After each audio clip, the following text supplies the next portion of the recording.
Kita mulai. Assalamualaikum warahmatullahi wabarakatuh. Topik kita hari ini adalah SAK dan SOP ya.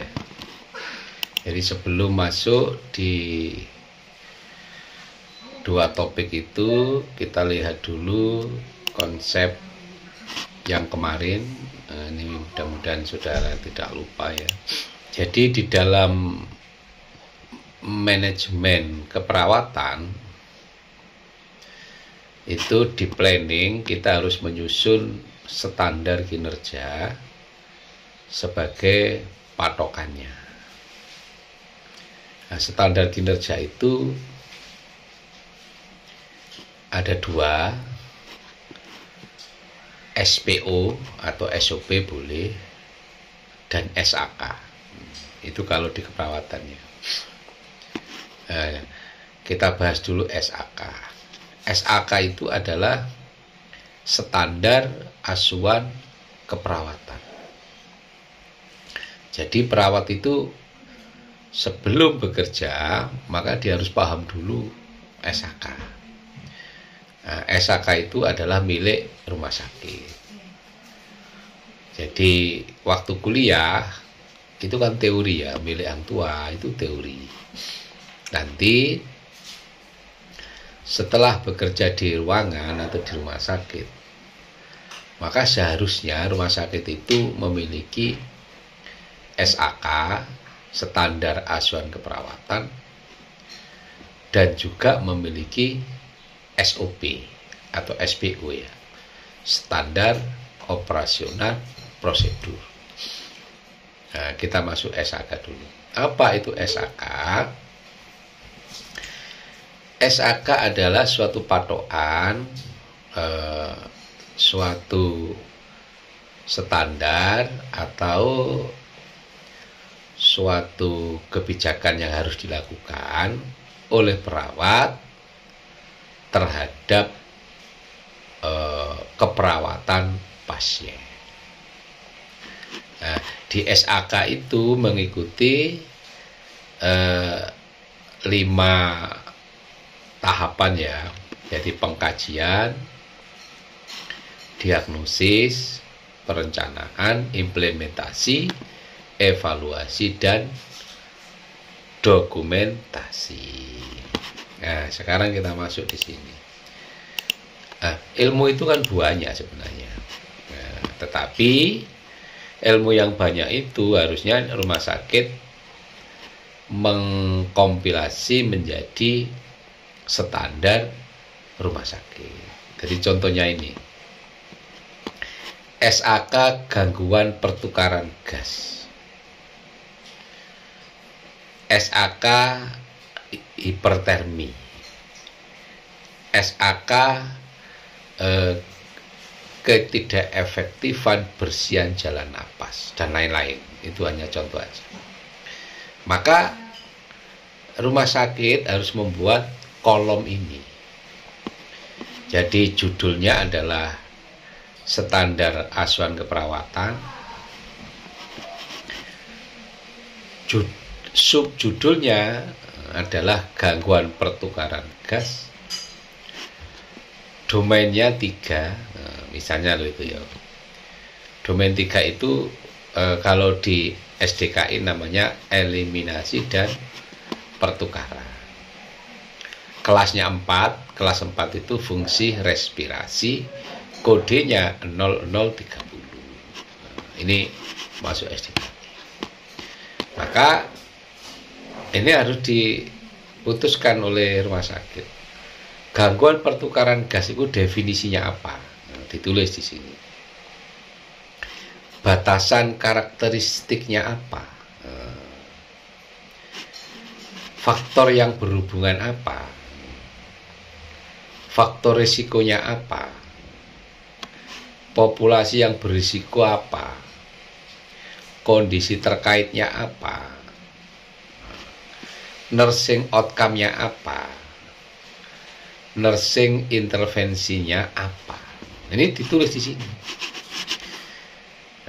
Sehingga pada saat ada pasien, pasiennya kok pernapasannya kok tersengal-sengal ya. Maka perawat memutuskan ini gangguan pertukaran gas. Nah, kolom ini harus diputuskan oleh ruangan atau oleh badan yang ditunjuk oleh rumah sakit. Nah, kalau ini sudah terisi ya sudah ditandatangani oleh Karu, Diklat atau siapa kita nggak tahu ya. Tentunya ya yang diberikan hak oleh rumah sakit. Jadi nanti standar asuhan keperawatan itu kalau sudah jadi peruangan ya, nah itu akan menjadi acuan perawat untuk taat kepada asuhan perawatan. Jadi perawatnya tidak boleh ngarang sendiri, harus mengacu kepada standar yang sudah disepakati itu. Makanya kita sebut sebagai standar asuhan keperawatan atau kita singkat dengan SAK. Ini intinya wajib, jadi jangan sampai ruangan tidak punya. Makanya kalau ada perawat baru itu yang tugas pertama ya menghafalkan SAK ini. Pada saat orientasi di ruangan, maka salah satu tugas yang dibebankan oleh kepala ruangan kepada perawat yang baru itu ya memahami SAK dan SOP. Itu yang di ruangan itu apa dipahami. Nah, terus di bagian bawah nanti ada ini. Kalau itu sudah, ini contoh ini. Nah, akhirnya nanti ada ini. Nah, ini misalnya diagnosanya bersihan jalan napas tidak efektif. Gejala mayornya ini. Nah, ini standar. Teorinya, gejala minornya ini. Tujuannya nanti ini. Nah, intervensinya ini. Terus implementasinya ini. Evaluasinya seperti ini. Nah, ini standar. Artinya kasus nyatanya kan tidak harus persis ya. Tapi kan ini sebagai acuan. Nanti mungkin tujuannya sama, cuma kriteria hasilnya berbeda. Prakteknya nanti menyesuaikan kondisi pasien. Tapi kan sudah punya standar bahwa bersihan jalan napas tidak efektif itu berhubungannya ada berapa ini? 4. Misalnya hipersekresi jalan napas, disfungsi neuromuskuler, sekresi yang tertahan, proses infeksi. Ini dipilih salah satu nanti pada saat sudah ada pasiennya. Ini kan teorinya toh. Ini kan ilmunya diberikan, kita nanti milih. Jadi misalnya ini sudah kita hafal ada pasien. Iku jalan napasnya kotor iki. Karena apa ya? Iki pasiennya stroke. Kalau stroke berarti apa? Ya ini berarti bersihan jalan napas tidak efektif berhubungan dengan disfungsi neuromuskuler. Nanti dia tidak bisa mengeluarkan, tidak bisa batuk itu. Karena kan lumpuh ya. Nah, tujuannya apa? Setelah dilakukan asuhan keperawatan selama 3 kali 24 jam, bersihan jalan napas meningkat. Dengan kriteria batuk efektif meningkat, mengi wheezing menurun, dyspnea menurun. Nah, nanti beberapa kriteria ini kita ambil sesuai kondisi pasien. Karena ini kan standarnya, kan tidak harus sama. Ini kan acuannya gitu. Nah, kita buat intervensi.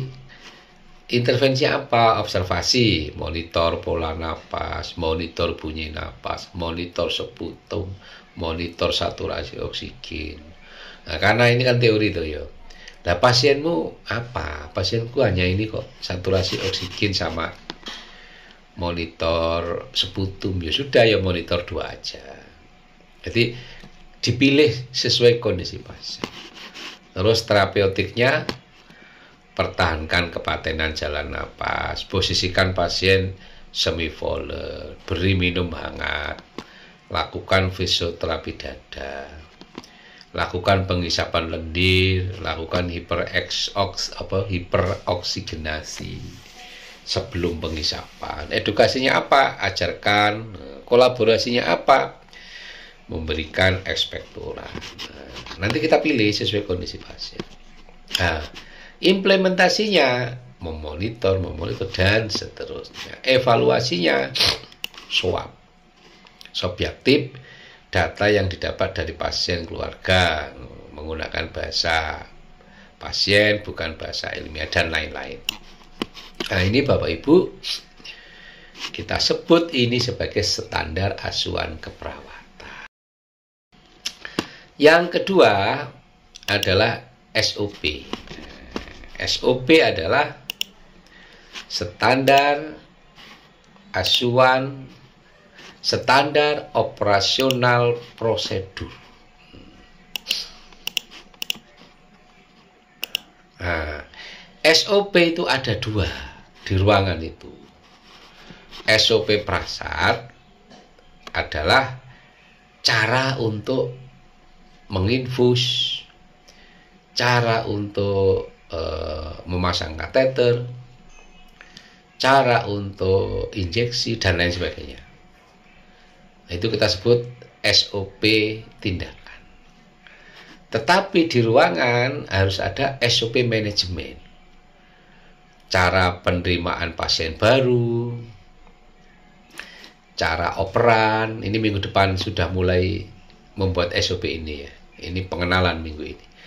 Cara pre-conference, cara post-conference, cara supervisi, cara discharge planning, dan seterusnya.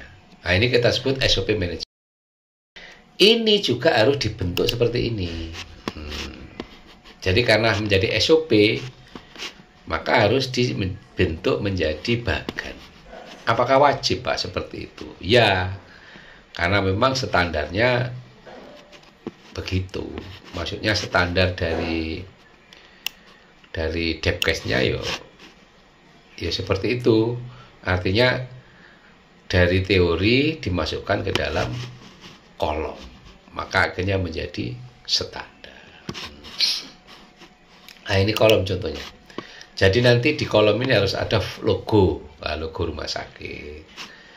Harus ada judul SPO, misalnya cara memasang infus, nomor dokumen, misalnya baru pertama kali dibuat, berarti nomor dokumen 1. Nomor revisi, karena belum direvisi ya 0. Halaman itu di buku itu halaman berapa dia?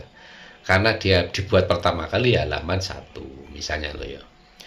Prosedur ya, tanggal terbitnya kapan? Misalnya disahkan diklat itu tanggal 20 November ya ditulis 20 November 2024. Nah, baru di sini apa? Pengertian infus.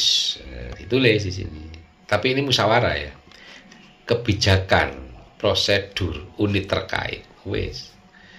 Nah, sehingga nanti saudara-saudara pada saat masang infus, maka kita tidak boleh keluar daripada SPO ini. Kalau keluar nanti kita sebut malpraktek. Pokoknya seluruh orang perawat lulusan manapun itu ilmu ya. Jadi lulusan yang tua itu ilmu. Tapi kalau sudah masuk di ruangan ya ilmu itu harus menjadi background. Maka tata caranya mengikuti SOP ruangan. Ya itu tadi loh, cara infus kan loh, dulu kuliah itu enggak gitu ya. Yo jadikan itu ilmu aja. Tapi kalau sudah kerja yo ikut SOP di ruangan, cara infus di ruangan. Tapi wis jadul loh Pak di ruangan itu. Ya di update, kan memang ada nomor revisi ya musyawarah, karunya yang harus diskusi lagi. Jadi gak oleh dipertahankan. Akhirnya akhirnya update. Maka revisi itu sifatnya wajib kalau ada. Terima kasih, lanjutkan aktivitas untuk membaca. Mohon PJMK segera di-share ke temannya.